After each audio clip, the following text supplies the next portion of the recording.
Okay, now? We can hear you now. Okay, sorry about that.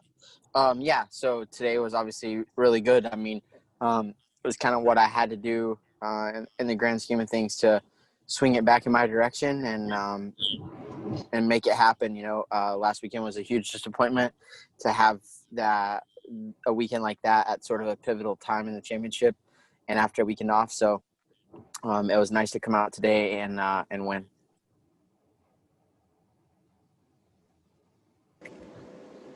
Awesome. And then we will go ahead and move it over to Marvin Musquin, second place overall on the day. Two consistent motos going 3-3. Overall, I'd imagine you're pretty happy with your day, especially considering got off to a little bit of a rough start with that crash in qualifying. Do you want to walk us through your day and how everything was for you? Yeah, I mean, I was not pumped going into the motos. But hey, it is what it is, and especially the hardest race of the year, being in my situation going into that race was very tough. But yeah, I mean, there's no giving up. I just had to go out there and try my best, and that's what I did. First moto, I was in fourth place, tried not to get, you know, gap too much, from the top three, and I was right there. Obviously, I got gifted on the last lap and got third, which was really nice. We were happy, with the team to get a third place after what happened this morning. Then going into the second moto, yeah, once again, I was sitting on the line and thinking about that the moto was going to be tough, but once again we went out there, and actually I got a great start, and I was actually third. Yeah, and then I got into the lead. When I got around AC, I felt like I carry a lot of speed into the rollers compared to him, and I was on the outside, and then I came in faster than him, and I was like, well, let's give it a try. I know it was a bummer because we hit each other and then he went down. I didn't, but I just felt like, hey, I mean, yeah, like I said, let's give it a try and then see how it goes. I know it was kind of sketchy, but I feel like we've seen a lot of action this year already with other riders, so no surprise. So I got into the lead, and then obviously after that, I went back to third. I gave my best. Energy wise, I was not 100%, but I was trying to ride as smooth as I could, and then going 3-3 for second overall is great today. Thanks, Marvin. And we'll go ahead and open things up for questions. Eli hasn't joined us yet this evening. We'll go ahead and start with you, Darkside. All right, Marvin, I'll start with you. We all obviously saw the crash in practice, and man, he hit your head pretty hard. Was there ever any consideration of not racing today? Would the Alpine Star? I assume you went to the Alpine Star truck. Did you guys talk about it? No, I mean, I felt like I said, no, there's no giving up, and me, like I said, we just go out there and try our best and see how it goes. Obviously, yeah, I could have go out there and do a lap or two, and if it was bad, then what I'm saying, but maybe stop. But no, I mean, I feel actually pretty good. Obviously it was a hard hit. I mean, I hit everything, my stomach, everything, but I was all right, and I mean, I proved it because I was able to do two motos in the heat and be as consistent as possible and get on the podium. So that was great. Okay, let me ask you about the track. I'm at home watching the race, and I've got chat room open, kind of with people watching the race, and a lot of people are saying, "Oh, this track's not very good. There's no passing, blah blah blah." But we see in the 250 race guys going three wide. What do you think of WW Ranch in year two? And is it do you consider it to be a long-term track for the series? Yeah, I mean, I love it. Obviously, last year was great. I ended up first overall, so that was amazing. And this year, once again, I got a good result. I think it was a good racetrack. It was very fast in practice, and I was a little bit bummed about it. I mean, we know that track, and I feel like they could have slowed it down a little bit more. Obviously, the bumps and the ruts made it slower, which was good, but it was still still for sure in practice was way too fast. I feel like you had to, kind of send it, and it was not much technique. It was more and more technical, obviously, doing the motos because of the bumps and the ruts, which was good. I'm glad it ended up that way. Okay, Zacho, you mentioned a shock change on the podium, and a few weeks ago when you were on Pulp, you talked about not really changing things, just kind of riding with what you got and being comfortable. What brought that change on? Just some stuff that the guys have been seeing, and just with the tracks not being quite as deep and rough this year, it was something that I needed to do to just kind of calm the back of my bike down a little bit, with it not being as deep and it not pulling the bike down as much. It was just a little bit more dancey than what they wanted to see, so they thought that they had something for me, and they sent it to me, and I tried it on Thursday, and it was super positive, so we went racing with it.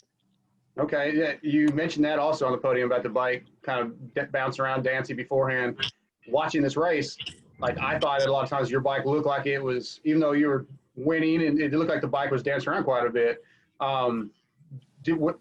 Was it just track conditions, or what was it, or am I just wrong about what I was seeing?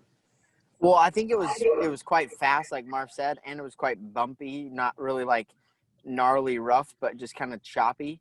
So that tends to show in that way, if you will. And I'm shorter, so every bump is like accentuated even more. So to me, it's just, that's just kind of how it looks for me. Okay, that's all I got. Thanks. And we'll go ahead and turn it over to Johnny Hopper. Thank you. Hey, this is Johnny with 2.4 Speed and MX Unfiltered. Zach, my first question is for you. Actually, it's two questions. The first one is, has your strategy changed to more of a defensive standpoint with only 4 motos left?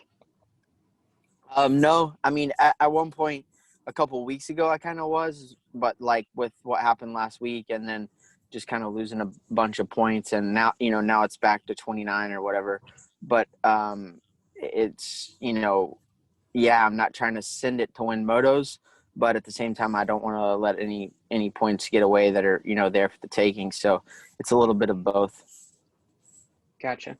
And then my second question is, because this was the first real hot round, did you have a strategy to try to keep some left in the tank so that you could charge the last 8 minutes? That first moto, you ended up charging and getting through a couple people to win, and then, finish second. And then the second moto with Tomac all over you, you kind of did the same thing. You had like a second wind to push forward. No, I mean, for us, this is kind of, what we ride in and what we train in. So it was much the same feeling as what we have on a Tuesday at the track. So there's not really a lot of saving anything at the front of the 450 class. I mean, if you're going to go out there, you got to be all in. Maybe I saved a little bit there when I saw Eli start to creep up, just to kind of have something left to fight with at the end. But realistically, there's not much saving going on at the front. Okay. And then Marvin, this one's a fun one for some of just the viewers out there. Do you have any, like a pro tip how to get through some sand rollers? Are you talking about last year when I lost my foot, or this year? We all know you're a great rider, so let's not even think about last year. This is this year. Yeah, I mean, those sand rollers were really tough. They were bigger than last year, and obviously you have to keep the front end high. You don't want to drop the front end, and we were able sometimes to clear like jumping them, or sometimes like wheelie them. But I mean, today was tough. But sometimes like I felt like I was like for that second moto I was better than AC. I was able to carry more speed, and I think the best way today was to try to sit bounce like I was doing, and then to clear like doubles. But yeah, I mean, a pro tip, I would say, keep the rear down and the front end up. You don't want to drop the front end. Cool. Thanks, guys. We'll turn it over to Dan Lamb.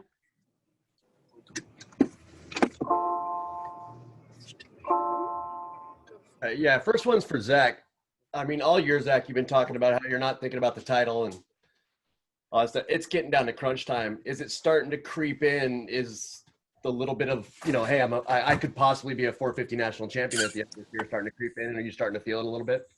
Yeah, I mean, today was a lot of pressure for me just because it was kind of a swing day, whether it was going to go my way or a different way. But for sure, I mean, there's 2 weeks left in the season and 4 motos, and I have a decent gap. So it's not, it's not like management time yet, like I said earlier, but definitely trying to keep a good gap going into the last race and just kind of have my stuff together, Yeah, right on. And for Marvin, you got 30 points to make up.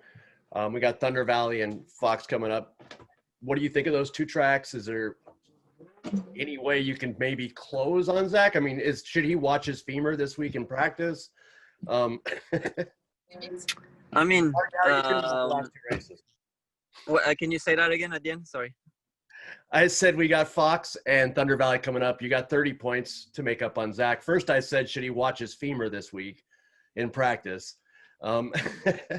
Is there any way you can make up these points coming into the last 2 rounds? I mean, yeah, that's the goal. It's been a crazy season. First of all, we started off. I was pumped to be racing, and then we got up. We got some podiums, and then I had some bad second motos, like at Red Bud. I feel like I was doing pretty good, but miss like 2 podiums at Red Bud. So like I said, it's been a crazy season. I had a huge crash at Millville, the second moto, and ended up 10th. I mean, I'm glad I finished. I wasn't sure to finish, so a lot of up and downs, a lot of emotions. So yeah, we're giving our best, and obviously with the situation, with how it is, but anyway, I'm to do what I did today. It was good. I wasn't sure I was able to do 2 consistent motos, and after having a crash, I didn't know how physically I would be, but yeah, it shows that I would never give up and try my hardest. So we never know what can happen, especially in this sport. Anything can happen. Just out of curiosity, because they didn't show, and maybe you didn't see it, but how did you get by Chase at the end of Moto 2 there, or was it Moto 1? Yeah, he crashed. He crashed after that triple before that big step up before the mechanics area on the far side. Like I'm pretty sure he landed and then tucked the front. Maybe he landed into the bump or slid out, but yeah, I saw yellow flags and he was down, so I was able to get around him. All right, thanks. I appreciate it, guys. Alex Gobert, go ahead. Yeah, Alex Gobert, MotoOnline.com. This one's for Zach.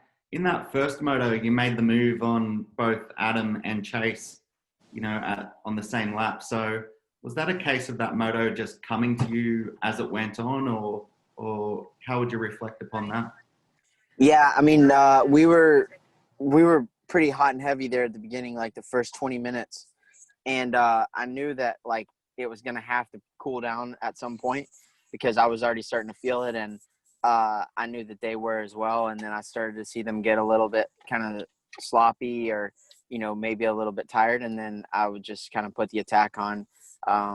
I really didn't think I was going to go around the outside of Chase like that because we had a little run-in last weekend. So I was a little nervous when I went to pass him, but I was able to make the pass. And then I don't even remember with AC. I just got a run on him out of that back section going to the step up and was able to make the pass. So it just kind of all unfolded in front of me, and then I was able to attack there at the end. And in the second moto, it was kind of the opposite, where you had Eli coming on to you. So you were able to respond and remain composed, I suppose, especially on that final lap. Was there any thought for you, like, were you aware that it was obviously Tomac, and then was there any thought of, letting him have it because you'd still get the overall, or is it a case of every point counts?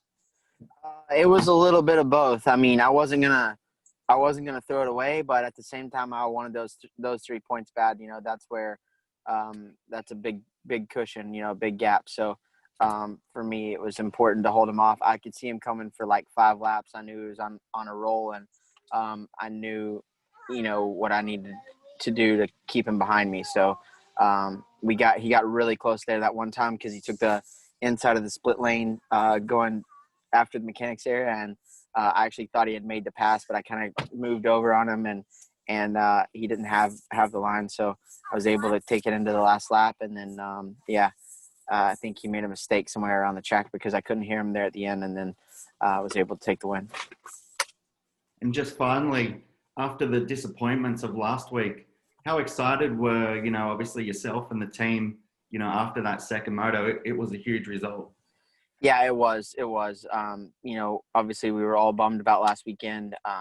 They were super bummed that, you know, they wanted me to come in. I did not see them. I feel like I'm one of the most aware people of the things that are going on around me when I'm riding, and somehow I did not see them. So, you know, to rebound and bounce back for the boys and win for myself as well was big today. Awesome. Well done. Awesome ride. Thank you. And then Eli Tomac has joined us. Eli, third overall on the day. Overall, a positive day from you. A great come from behind ride in the second moto. How was your day, and does this give you some confidence heading into your home race at Thunder Valley? You're on mute, Eli. That was big for us. You know, just the second moto there. I don't know. First moto was kind of what I've been going through, you know, these past 2 races, which is, you know, getting behind it from the get-go and then not be able to push forward at all. So Moto 2, much better that way, much better riding. I felt better. And it's just been, I don't know, a little bit of a funk. So like I said, Moto 2 was a lot more like it.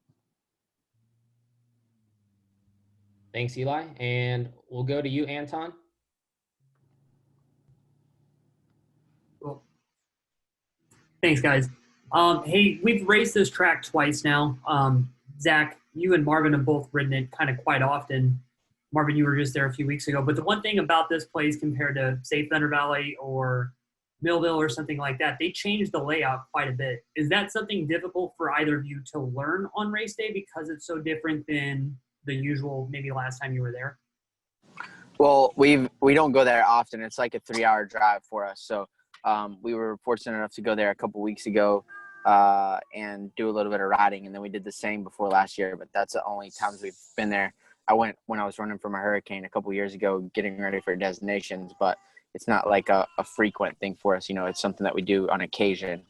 But I think that, you know, sometimes when we go there, there's like a lot of obstacles. So they end up taking some stuff out and it kind of frees the track up for us. So it's not really a huge adjustment on race day. I mean, the thing you're trying to emulate or replicate the most is the condition. So the last time we were there the other day, it was super wet and muddy. So we didn't really get a lot of data, if you will, but it was still beneficial. Actually, hey, Zach, I'll stay with you because I'm looking at photos right now from the race. Especially first moto start, you had a pretty good jump out of the gate, had a little bit of a gap on everybody, and then Adam reeled it back in. You guys were neck and neck going to the whole shot stripe. How was that for you? And, I mean, what a way to start the race because you know right there's the guy you have to race against. Yeah, it was close because we almost came together like right at the line, and that's when I knew it was kind of on, you know.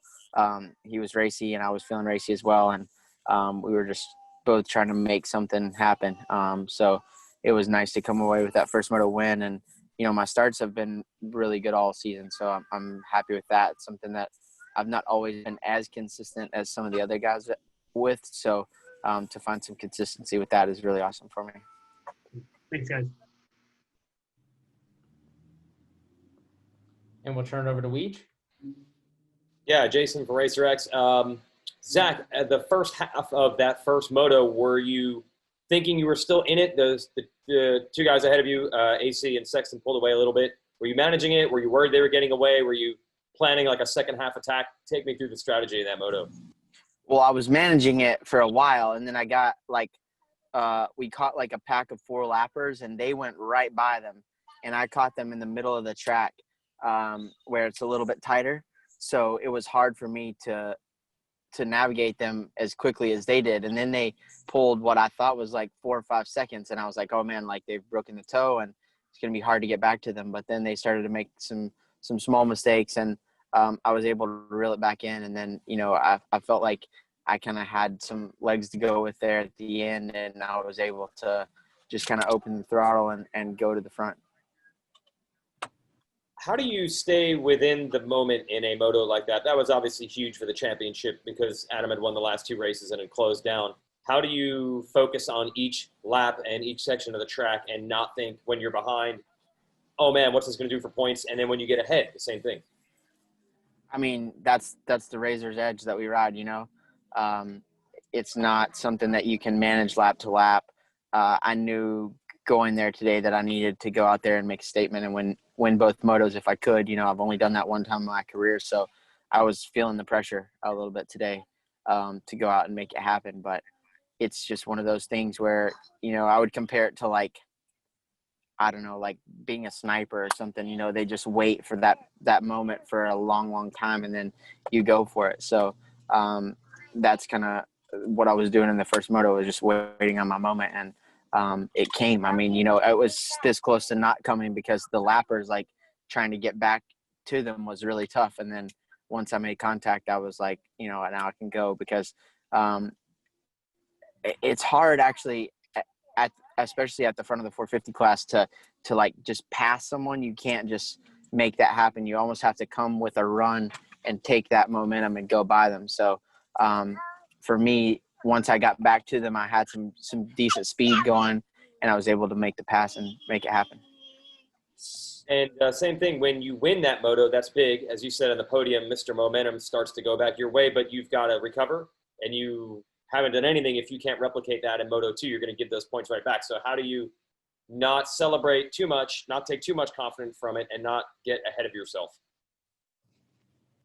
Historically, I'm better in the second motos. I've struggled a little bit here and there with arm pump. And the last couple of weeks, that's been a lot better for me. I struggled really bad at Indiana, was 7th in the first moto. And so for me, like once I got through the first moto, especially with the win, I was like, okay, you know, now I'm going to be fine. So for me, this second moto, I just have better, I feel more open. I don't know if it's because I'm older or what, but it takes me a while to get my body opened up and going. Okay, thanks, Zach. Eli, as you know, we morons in the media come up with a million theories. You've won so many races, and then you get like a couple 4th and 5ths, and then we're like, oh, it could be this, it could be that. I mean, is there anything you can point at, or is it just literally like you're saying, like, I've been in a funk? Or is there anything you changed or figured out today? Because it definitely looked more like running to the front like you usually do in Moto 2. Yeah, there was no changes between 1 and 2. I don't know what was going on.